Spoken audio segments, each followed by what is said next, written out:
Hello, my name is Dr. Walker, and I'm the horn professor at the University of New Mexico. And today I'm going to be giving you a brief masterclass on the Albuquerque Youth Symphony Middle School audition music. So let's begin with the lyrical etude.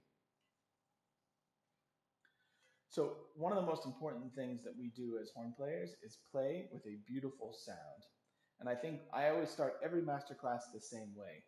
All we need to focus on at the very first when we're learning any piece is how can we play this piece with our most beautiful sound. So what I would recommend is maybe starting in bar 3. That's kind of where it grabs most of the different ranges of this particular etude, and just play it really slow and experiment with how you can get a really beautiful sound.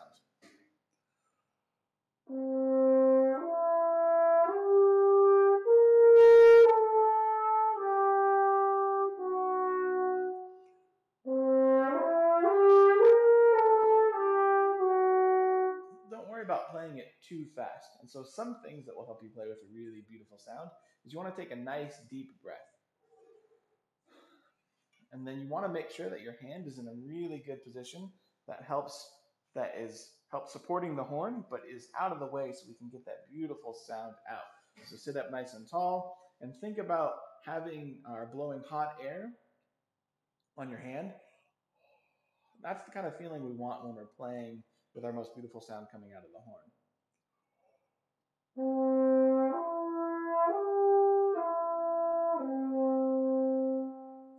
And so once you've kind of figured out how you want your sound to be, make sure that when you're playing this etude, it always has that sound. So the next thing I would like to talk about would be dynamics. There are not a lot of dynamics, but there's enough that we can really try to exaggerate in this particular etude. So it starts at a mezzo forte or medium loud, and what that means for us is we want to be as just comfortable as possible. So maybe you want to have room to go up and down dynamically, but really start with that comfortable dynamic. Now, what's really tricky part of this etude is in measure 5, where we have a crescendo, and then we're in the low register. So the funny thing about dynamics is that the higher you are on your instrument, the easier that those dynamics you're playing are projected to the audience. Where the lower you are, those dynamics aren't projected as well. So what that means for us in measure 5 is that we have to be more dynamic or exaggerate the crescendo even more because it's in the low register. So let's start by just being really comfortable with where those notes are.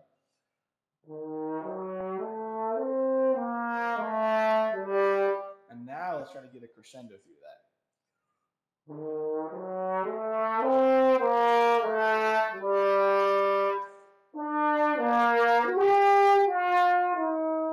And then I would sustain that louder dynamic all the way through bar 6.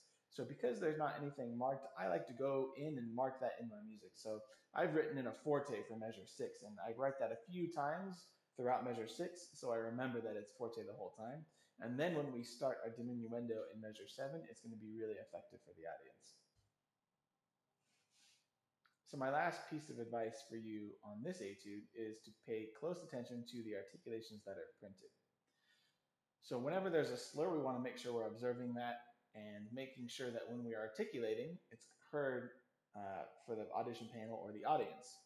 So a good example would be going back again to measure 3. So if I were to play it all slurred, it would sound like this.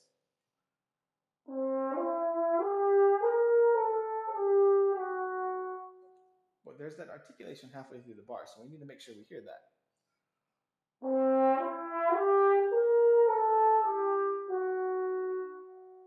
And so one thing I can do to practice that is just to think about having like a little hair that's stuck on the tip of your tongue and kind of spitting that off.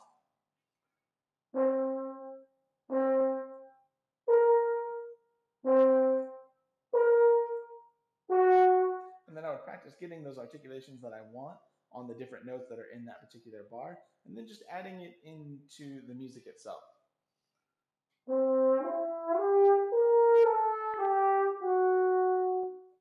I hope those tips helped you out a bit in terms of preparing this etude. The next thing you're going to be hearing is a complete performance of me playing this etude.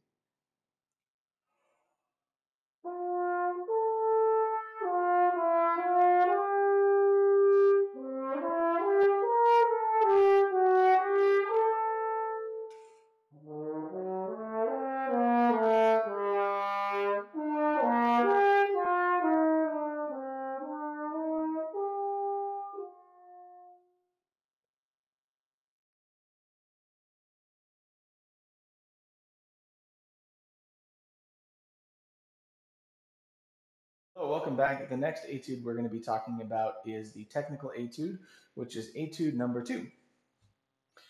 So whenever you have a technical piece of music, yes, your sound is very important, but it's more important to figure out a great way to practice it.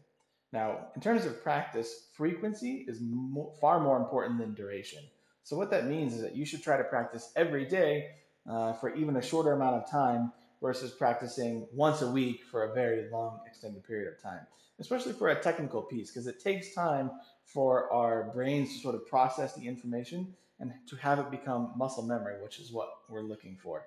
So whenever you have a technical etude like this, the biggest thing that's going to help you out is a metronome. And so one of my all-time favorite practice techniques that I still use every single day is what I call a metronome lift.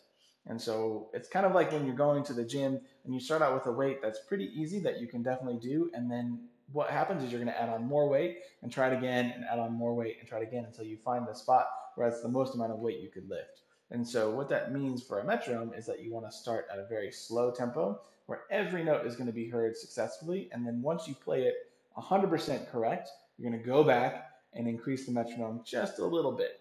And so I know it seems like a really kind of boring way to practice, but it's actually quite fun because you get better and better at it. And then you get to see the progress in terms of like an actual number. Yesterday I could only play it at this number, but today I can play it at this number. And so it's a really fun way to get better at the horn. So here's an example of the metronome lift for this etude.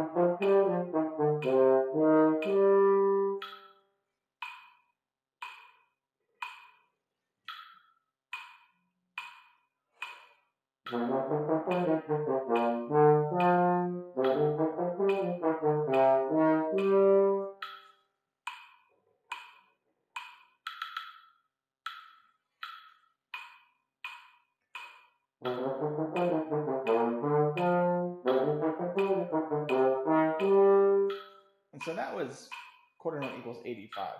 Now, we don't want it to sound like it's at the edge of our technique when we're playing something for an audition. So I always recommend overtraining. So I want to make sure that the fastest that I can play it is much faster than 85 so that when I play it at 85, it feels really comfortable and I can focus on being as expressive as possible.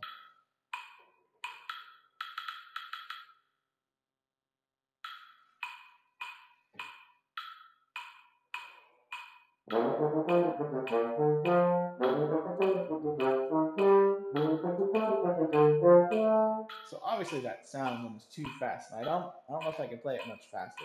So, but when I go back and play it at the metronomic marking indicator, which is 85, it's going to sound nice and relaxed.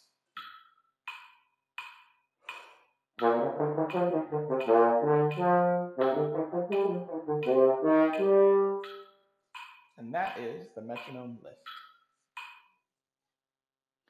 The next piece of advice I have for you is air. Now, air, I'm sure all of you have heard, is very important to playing a wind instrument. And it's definitely true. So we want to make sure we're taking in really good full air, just as we did with a lyrical etude. But this is more of a concern of where you can actually get that air out. When you have to articulate a lot or you're playing a lot of these faster notes, it doesn't feel like you're using a lot of your air, but you still need to move it out of the horn. And so one thing that helps is making sure that when you have longer note durations, so as an example, in measure 1, the eighth notes and the quarter note, to really sustain those as much as possible so that you'll have a lot of free blowing air leaving the horn so that you can take a nice big breath. So here's an example of what I'm talking about. We don't want the notes to be short at the end of the bar.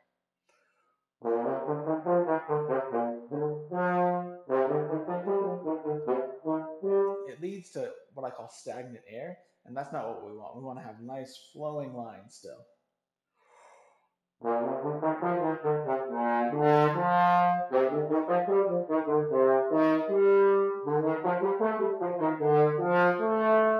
And that really helps to phrase it a little bit and make it really interesting interesting, and I promise you it will be easier to play.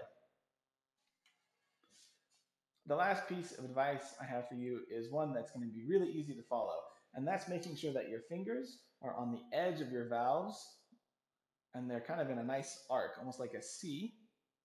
We don't want them way up here because it's really hard to push the valves down. We don't want our fingers flat because it's too much movement to push down the valves, but we want them arched and just on the edge of the valve, so it's the least amount of work to actually get the valves down, and then they don't have to travel very far. So because this is a technical etude and we're moving our fingers very fast, that's what we want. That will make it sound really clean for the audience. I hope that these few pieces of advice were of some help to you. Like I said in the other etude, please reach out to me via email if you have any questions or you would like a Skype lesson. I'm happy to help out in whatever way I can. And just remember that the audition panel wants you to play well. So focus on that when you have your audition. Be diligently practicing every single day, and best of luck. The next thing you're going to be hearing is a complete performance of the technical etude.